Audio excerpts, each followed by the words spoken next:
Hey, Mark, how's it going? Really good. How about you?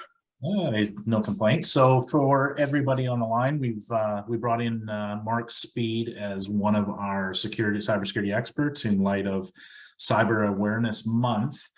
And I've been working with Mark for quite a while, several few years now, anyhow. And we engage in joint projects. And one of the things that I know that you've got a lot of experience in, and I know it's an area that people ask me about all the time, is when I'm building a cybersecurity program, where do I start and what do I do? So maybe, Mark, what I'll do is I'll hand it over to you. Maybe you can give a little bit of your background and then sort of branch off into, your experiences on, joining a company or meeting with a company, and what are some of the tips that you can give people that to help them get started on these programs. Perfect. Sounds good. Yeah, my name is Marc Speed. I have about 22, 23 years working in IT, the last 7 or so dedicated to cybersecurity. I got my CISSP in 2015. That's behind me over there, right there. See, I don't have a degree, so I put that there. So I started in the private sector and quickly moved to work with the province of BC. Spent most of my IT life there, and then switched to security near the end of working there. A lot of good experiences working for a really large organization that had a lot of processes and a lot of policy. I left there and started working at some Crown Corps and in the muni space to help build and implement cybersecurity programs. So I sort of took what I learned and then just went from org to build, start to implement, hand it over to someone to run it, and then go to the next one, essentially. I'm currently working in the private sector for a video game development company headquartered in Burnaby called Skybox Labs. And we have a small office here in Victoria that I work out of when I'm not at home. So yeah, well, start off with where.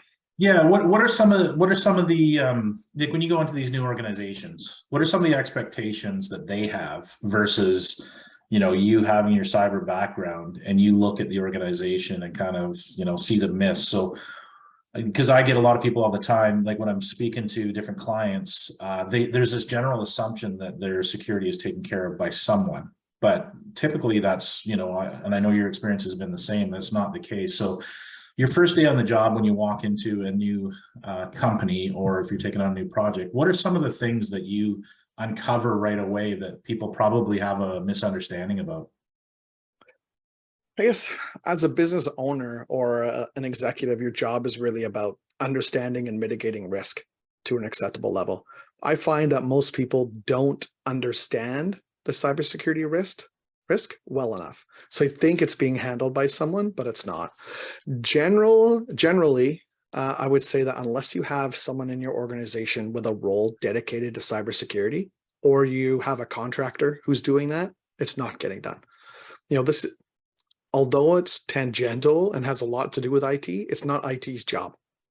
IT is a lot more based around availability and providing service, not making sure that that service fits security best practices. I have walked into places who have done well, but typically we're dealing with, senior network engineers who just have a security bent, and, nothing's getting done the wrong way on their watch. That's sort of few and far between. And then we're talking org sizes to have a role like that, that's not security dedicated, but wise enough and with enough power. We're talking over 1,100-1,200 people, right, generally. Yeah. So the smaller companies, they're going to struggle with this. And that's a lot of the times, that's the sort of the business owners that I'm looking at are, in the 100 seats or less. So what advice would you give those guys as far as, they've got a fiduciary responsibility to make sure they're protecting the customer data and stuff like that. And if it's left to assumption that something's going to be taken care of, is that good enough? No, and there's 2 ways that I've gone about this. In the beginning, what I would do and how I started off in cybersecurity was doing penetration testing. So I would persuade someone that they're probably not doing security well enough, and I'd come in and be able to hack them. Essentially, you're walking in and punching IT in the face. They don't know you're coming most times, and they're unhappy, and they get yelled at for not doing a good enough job. Even if your report is taken and someone does something, the next year you go to do it again, you're going to find the same problems, just different vulnerabilities. So I learned very quickly that there's an underlying, systemic problem, that people aren't taking cybersecurity like a program seriously. And they're just having you come in and you find 3 vulnerabilities in Windows and 1 on their firewall. They fix those, but they haven't fixed the problem that keeps those coming up over and over and over again. So I stopped doing that. And essentially what I've been doing is sort of having a discussion with business owners to find out, what are your crown jewels? And that's really like the best place to start. Like, I use this both as a starting point. If they're on what I call square one, they know they need to do something. Either they've had an incident and now they want to do something, which is quite common. I get a lot of people who don't want to talk to me as soon as something happens. They're like, hey, can you help us? Or they, for whatever reason, someone's decided that, okay, we need to improve this. That's square one. Or they have nothing, or I'm trying to convince them that they need cybersecurity. I start at the same spot, which is, what are your crown jewels? What are the few assets, so technology assets, whether it's a server, a database, a set of data, in your organization that you can't live without? So there'd be some harm to the business if it were either unavailable, or if that data was leaked publicly or to a competitor or stolen, encrypted, and what level of harm, high, medium, low, critical, would that do to your business? And that generally gets people thinking about, well, we have that one server that has, PCI credit card information data. We need to protect that. We have this server with all our intellectual property. It's got the code for our app on there. We have this, we have that, and we can't lose it. Or if this development, our source control went away and was unavailable, we wouldn't be doing any work. So then I tailor the program and the activities and projects we're going to do around protecting those assets first. I think if someone could see their business in it, I haven't yet met an executive where I can show them a risk that they don't want to do anything about it, particularly to those set of crown jewels, right? And a lot of times there's either customers that expect that data to be protected, or if they're a public body, we have FOIPA and all these other ways where, all this legislation saying that this stuff has to be protected. And more of that's coming for private companies down the road anyway, even if it's not credit card related. So there's obviously at times another reason why you have to do some of these things. So I find that a good place to start. Yeah, and that's great, Mark, as you talk about the risk and that it's all based about risk, and it's about your company's appetite to risk. And every company that you deal with, or that we deal with in the industry, has a different level. Like if you're a startup that needs to take a little bit more risk, both because, maybe financially you can't put all the controls in place that you want to, but identifying those risks is a great starting point. What about, another common thing that I hear all the time is it costs too much. So how do you address that when you go into an organization? Because typically nobody has they're not flush with money to just be throwing at security. So do you have an approach that works a little bit better as far as discussing with the ownership or the board and articulating these risks, or being able to solidify some funding, let's put it this way, so you can actually do things as opposed to just kind of make and do with what you got? Yeah, typically, so I would start with that list of the critical assets and the risks. Then I would take a high level standard, maybe CIS, Center for Internet Security, there are 18 critical controls. We'd look at what's the current state, what's getting done right now, and then do a target. So it doesn't make sense that you're not doing these things, right? So it's probably all 18 critical ones. There isn't anything on there I don't think I would do for most orgs. But so you put tick marks on the ones that you're not doing now, but you need to do. That gives you a good target. And then you can select, what people, processes, technology you need to implement to address that gap. That'll give you a list of things like, for example, the top 2 controls are, an inventory of your assets and an inventory of all the software. So that might be just, if you don't have an IT service management tool, a ticketing tool that does inventory, change management, and all the other stuff, we'll buy one. Or if you have one, maybe it's just a project to implement those functions it has that you're not using. You put a cost associated to that. I usually put like a letter by all those risks I got from the executive, right? A, B, C, D. So I put the project. So ITSM suite, say it's like, for the size of the org, fresh service is cheap. So I get a quote for that for, 5 agents or something. And I put the dollar amount there, ballpark. And then A, D, F are the risks that sort of helps with. When you're done that list, you can rank it and prioritize it based on risk reduction per dollar. The good thing about that is that there are some very, very high risk reduction, cheap things that always show up on that list. Security awareness training, for example, is the biggest risk reduction per dollar you can make. It's like a couple bucks per user per month, and you can fish them, get them used to, getting phishing emails and what to do. You can make them take courses and funny videos and little gamified content and whatever to get them thinking about security. And they're way better. And they turn into like, as soon as they start getting on board with that, the user community, they're now telling you when they see odd things. They have it on their mind. So stuff like that's relatively cheap and can make a decent impact to an org right away. Unfortunately, it does cost money. So it's sort of taking a look at those risks and really talking with the executives and the board to say, like, if you have low appetite for this, source control server, for this code getting out public, then we need to wrap these controls around that box.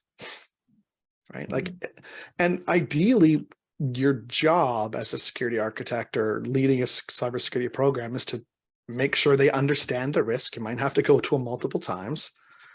And then if it's at an acceptable level and they're okay with that, then you just get it in writing and you move on to the next one, unfortunately, right? I have worked at organizations that look like they were keen, but they were keen on hiring a security guy or girl, not keen on actually spending any money.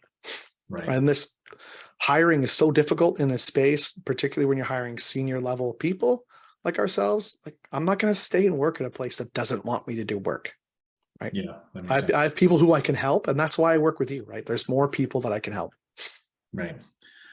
So when you're talking to some of these, maybe there's some executives that understand they need to do more. Maybe you've identified the risks. What are some of the common mistakes that you see people doing? When they say, okay, well, I've already started a program. What are some of the things that you see kind of repeated that you can tell people, that's not a starting point? I mean, one of the things that I hear a lot of is that, you can buy security, right? It's all firewalls and endpoint protection. When we know that it's, you'd already mentioned it, that educating your end users, thus the Cyber Awareness Month that's been dedicated, is a probably larger benefit in the long run, because the reality is the people trying to get access to your systems, they don't go through your firewall. They don't go, try to manipulate your endpoints. I mean, unfortunately, there's tools out there that help them bypass all that stuff. So for every step we take forward, they're 2 steps ahead of us. So are there common misunderstandings that you come across that you would like to just clear the air of, and that something like, a firewall will not protect you, period? So are there other things like that that you would recommend to just clear the air with?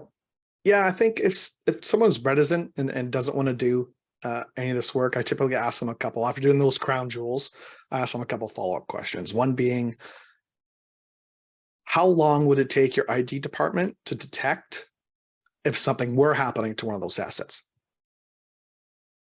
If they can't answer, ask the IT director. Right. Like, ask them, find out. You go find out how long it would take them to detect and how they're going to detect that, because they likely aren't. And then the next one would be, how confident are you in your IT team's ability to respond to a security threat? Yeah, and when you which is completely different than setting up a firewall. Totally. Completely different. Completely understand. And for a lot of our customers and people that'll be watching this may have smaller organizations, and the IT team, may be the accountant too, or somebody who's grown up in the business or uses an MSP. And I think that there's probably, that's another sort of false sense of protection is because you've outsourced this, therefore security is on their radar. But I think you'd already mentioned that, you know, from an IT perspective and a network administrator, a system administrator, their job is really about function, you know, making sure that the systems are available and that they're working properly. Security is a complement to that. But as we get deeper and deeper into the more sophisticated attacks, we realize, and, you know, the more that I spend more time in the security side of things, I realize, you know, how sophisticated these attacks are getting and how well structured they are. And if we don't have a well-structured defense against that, then we're going to lose a battle every time. And I think that's a real big part of why they're having so much success out there, exploiting not just big companies. Like, we talk about big companies because it's a little bit sexy to talk about the breach at Wells Fargo or, you know, Target or whatever. But the reality is, the smaller companies are easier targets because of all the things that we just talked about. So is there any advice you would give, you know, the small companies to say, you know, you better, you know, if you're not sure what? Yeah, I think in the SMB space, I think the best way, because it's cheaper than hiring internally, and you won't hire internal staff anyway, is to contract out. So I've never seen an MSP who's doing the security work. If they are, they're subbing out, right? I'm sure you've seen that. You've worked with MSPs yourself, so have I, right? You can move to an MSSP, which is a managed like security provider, not just systems and systems integration and keeping your IT running, but actually doing security stuff and pay them a monthly fee. I think really that's the only cheaper way forward. SMBs are in a tough spot because, like you were saying before, a lot of the stuff is rather expensive. But you just have to think about the cost of not being able to do business. Yeah, you know, I've talked is a lot more than you think. Sorry, Mark. Yeah, there's organizations locally to us, I can't say who they are for obvious reasons, who have lost their ability to do credit card payments because they weren't PCI data security compliant, and they were storing that information, and it got stolen multiple times. And that, you know, MasterCard and Visa have just said, we're not doing it anymore. Yeah. You have to do all this work now to get this back. So overnight now, you can't take credit card payments. Yeah. You can't take no goods online at all, zero, unless you move to PayPal. Yeah, and cyber insurance is another area that's evolving quickly. And that's a good way to get that response. When I was talking to you before, like how confident in your teams are you in your team's ability to respond to an incident? I don't do it well enough. You know, I've only had a few incidents in my career. I took some training from Mandiant, and, you know, I was saying how hard it was and how good the guys were to one of the instructors. And he's like, if you're good at this, I don't know where you're working, but someone's not doing their job. Yeah. Right. He's like, we do several incidents a day. You have teams working on, right? So it's like, you get good at this by repetition. So incident response is definitely something that I'd make sure your insurance has that covered, and someone will come on site and help you, or you have a retainer from someone. Yeah, we definitely, you know, in my prior workings, we had a retainer, you know, that we knew that we could just call on people. Plus, I mean, there's a whole bunch of different things from a disaster recovery and business resiliency. It's a small investment to have people that, you know, are on standby for these types of things. And actually, that's a good segue into our guest speaker next week. We're going to have Dwayne Robinson on, who is the global, he worked for a company called CyberClan. I don't know if I'm spilling the beans on him, but he was the global incident response director. So he's had a lot of the, you know, what now type of thing to go in there. It was interesting. You also mentioned, Mark, that resonated with me was about the MSPs not really being well equipped and not really trained in the cybersecurity space. And then you have the MSSPs. We're seeing a convergence of those two models now, but I think it's important to note, and this is a bit of a shameless plug for Lighthouse, but it's important to note that as they come together, there's going to be strengths and weaknesses on either side. So you have to really do your homework and figure out what you're doing. So Lighthouse was kind of created with both of those in mind from inception, whereas, you know, you see the MSP starting to load up on their security tools, both, you know, out of need, but there's also, you know, obviously there's some marketing and things like that that help to promote their, cyber program. So make sure that when you're doing your research in a partner that's going to help you secure your business, that you do your research and make sure that, yes, they're doing their MSP stuff, but they're also securing your business. What kind of, is there any, oh crap, you mentioned that you've had to deal with some responses. Can you give somebody, and I know Dwayne will comment on this a little bit, but give us a feel for what it's like to go through an event, like a significant event. It's gut-wrenching, for sure. I've never been in charge of cybersecurity at an org that's been popped yet, but I will at some point. Everybody does. But I've worked at organizations that have had incidents, and it's gut-wrenching. It's adrenaline the whole time. Lots of just reading logs and making phone calls and having a meeting going 24/7 for 3 days where people can hop in and out.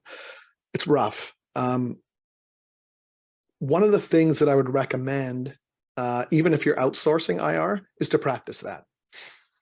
So something I'm doing right now that org I'm currently working in is doing a second annual incident response tabletop exercise. So it's basically like playing Dungeons and Dragons. Someone else is gonna come in and they have a few scenarios and they're gonna pick one and they're sort of gonna run, the dungeon. They're gonna say, okay, you're coming into work. This is what you see. It's like, oh, okay, what do you do now? And you have to take your playbook that you've already established, right? And go through, I'm going to do this. And, a good facilitator, and I've done a lot of these where it's like, okay, well, show me how to do that. Well, I would go into our log analytics platform and I'd look for, what other people hit that, particular website with the malware. It's like, show me that. And if the person fumbles around a lot, it's like, okay, we're going to write that down somewhere on a whiteboard, right? Like we need some training on this tool. Or they're like, I don't know how that, or I don't know where that data is. I had one that I did where I found out that a bunch of logs I thought were going there weren't going there. So it's like, okay, note that. It's good to learn these things in a tabletop exercise than when, stuff actually happens. And then I exercise those whenever there's a small incident, right? Malware on one machine, or, someone's lost a PC. It's like, fine, we're not just going to wing it. We're going to go get the book, and me and my team are going to go through and okay, let's rate. Is this critical? How many machines is this affected? Who do we have to tell? We have this old matrix built out for, if this happens, then we need to escalate to this level of executive. If this happens, you need to go to this level. And I know everybody in the public sector has that too. Right? For example, if PII is touched at all, there's a whole other section in that run book now they have to deal with it to tell the privacy officer, and they start their own investigation of what might be leaked and what might have people seen. And it's almost like a disaster response type scenario that, and in fact, when I worked at the Capital Regional District, I based ours and I had linked into their disaster response. Yeah, well, they're very tightly linked, right? Even when you're doing your cyber risk assessment, availability is one of the main aspects of cyber. It's not just about a hacker. It's not just about somebody trying to steal your stuff. Sometimes a natural disaster can trigger a cyber event that needs to be responded to. You made a great point, Mark, in that going through the exercise versus trying to wing it while you're in the heat of the moment. That is the last time you want to be trying to figure out your plan. And part of that too is a good, solid communication plan, because while you're the one that's doing the forensic investigation and trying to figure out what's going on, the last thing that you really need to be balancing is that information and communication plan. So that has to be all documented, and you have to go through those tabletop exercises. And that's, great advice, because I don't know many companies that do it on a regular cadence or to the level of detail that you just discussed to show me. They'll go through and they'll look at the plan and there's a playbook there, and they passes the litmus test of, I think it'll work, but the reality is the true test is when it happens. So the more realistic you can make that testing, the better off you're going to be. Yeah, and I find the communication plan such a large part of that. Who do you have to tell? When do you tell them? When do we have to tell customers? When do we have to tell clients? When do we have to tell the public? Are we allowed to tell the public? Look at your contracts if you're providing services to other people and what they say. And then even, easy stuff like when I'm working that incident, I'm boots on the ground. I'm doing like I'm putting out the fire. And I've had in tabletops, someone from finance saying, well, I'd ask Mark if credit card numbers were. It's like, no. You don't talk to Mark. Yeah. Mark's Yeah, it's busy. great. Mark escalates to somebody, and that person talks to executive and talks to other executives, and they handle and they field all the incoming and outgoing communications. Like Mark is busy. Mark's not Yeah. going to sleep for a week and eat nothing but pizza and Red Bull. Right. If this is bad. So it's like that and I'm not formulating things properly. It's not my role. Right. So other people have those jobs. And then you establish everything else. Like if I need to pay something, like where is that money coming from? How do I escalate and get that moving quickly? Build all those things in. And even simple things like at the Capital Regional District, we had in our plan, I had to go to the board and say, and their executives say, would we ever pay a ransom? And get that answer. If it happened, you'd ask them again anyway, but it changes the way you might plan.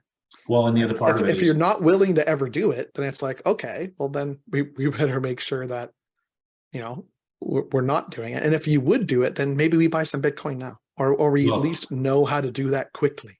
Yeah, that's what I was going to say, is because it's very time constrained. They don't just sit there and let you say, okay, pay within the next 6 months. It's like, you've got 2 days to pay. So trying to figure that out on top of everything else, on top of trying to figure out how they got in there. And the other thing that I've seen often a mistake happen is, and especially with ransomware and the triple threat and the exfiltration of data and the potential of class action or legal action to happen, the preservation of forensic material and forensic information is critical. And when you have people that are just trying to fight the fire without having due process around it and making sure that you're logging everything and preserving data in volatile memory or something like that, because I've seen lots of network administrators go and reboot routers and stuff like that, and that immediately blows away all the logs, and all of your sort of recourse against that is gone. So the tabletop exercises, again, help to do that. But I think back to a statement that you made early in this conversation is, don't try to take this journey on by yourself. Get professionals in to be able to help walk you through there. Don't guess at what you need to do. There's frameworks out there. You mentioned CIS controls, NIST. There's a whole bunch of different frameworks that you can use to be able to guide you through the process. And where the professionals really come into play is how do you take that information and apply it to your business? Because it's not just a prescription that just says, okay, buy firewalls and endpoint protection and train your people and you're good. There's like we talked about, there's different degrees of risk, which then kind of build out your plan. And like you had just mentioned, are you going to pay the ransom or not? If you're not going to pay the ransom, that's okay, but you better have a good recovery plan in place so you can recover very quickly, because that's the risk that you're taking on. So there's different risk treatments that you can do. Yeah. So, and like if you have an IR retainer with somebody, they have people. Like they'll have people who will buy the crypto that you need. They have people who are talking to the attackers, so you don't have to do it. And they're used to dealing with these people. They know what to expect, and they're doing the negotiation for you. So you don't have to do it yourself, not knowing what you're doing. It's difficult, and you're not going to be thinking straight. Oh, totally. That's when you're under that much pressure. That's the most pressure you're ever going to experience, and trying to think straight is the most difficult thing.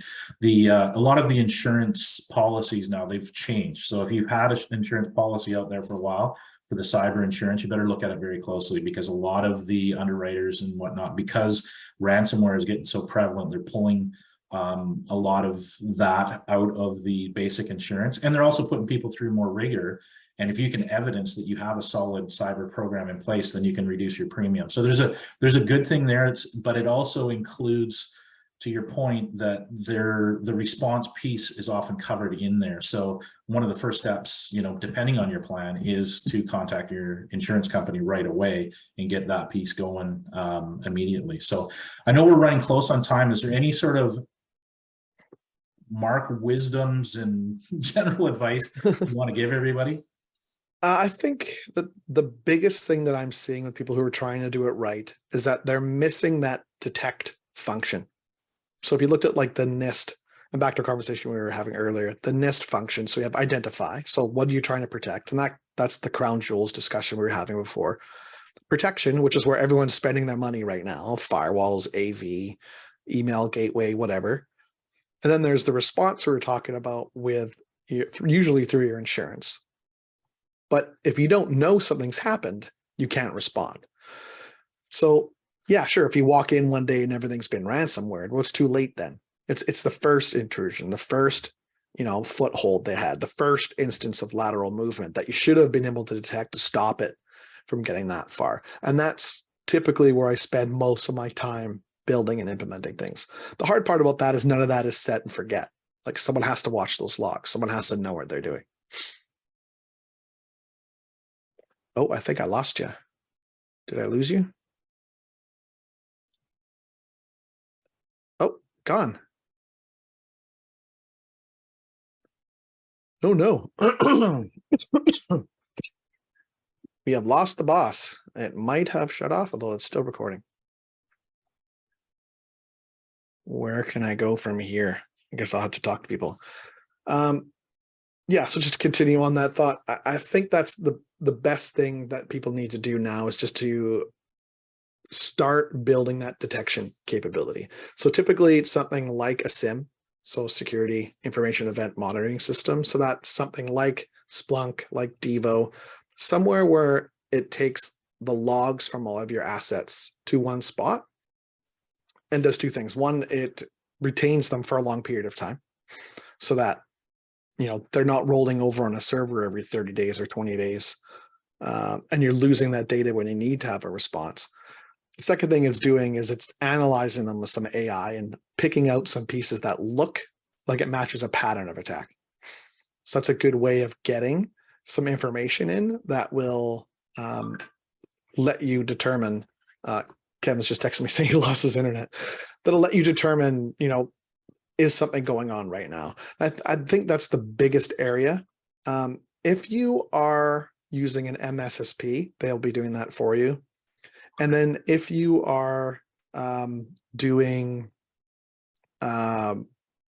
something through like a managed response, so if you have you haven't just bought endpoint protection software or AV software, you're actually buying like a full managed service, they'll be doing some of that work for you as well. So that'll help breach some of that gap. As luck would have it, a bit of a technical issue with Zoom, which I'm sure we've all experienced at some point, but great insights from Mark. If you have any questions about how to get started, how to mature your cyber program, just feel free to reach out to Lighthouse and we can certainly get you in touch with Mark or we can help you out. Next week will be interesting. We're going to have Dwayne Robinson sort of dig a little bit deeper into what Mark had touched on and what it's like to go through an event and actually learn about some real life experiences that he's been through. So next week, noon, Thursday, noon PST. So join us here and thanks for joining us today.